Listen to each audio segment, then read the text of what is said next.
The citation was issued for a vehicle being parked and left unattended at the Los Angeles International Airport.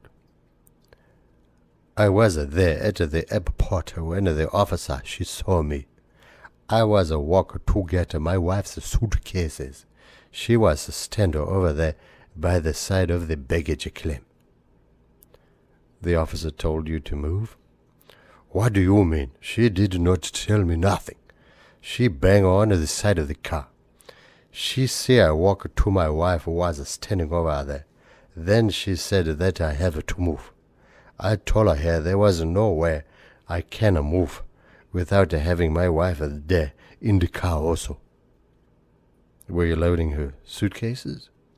Of course, and my wife too. The trunk was open.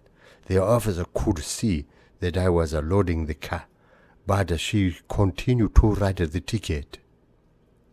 What happened next?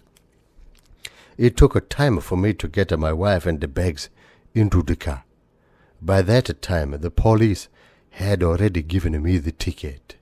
The police could see that I was loading the car and my wife at the same time, but still they issued the ticket.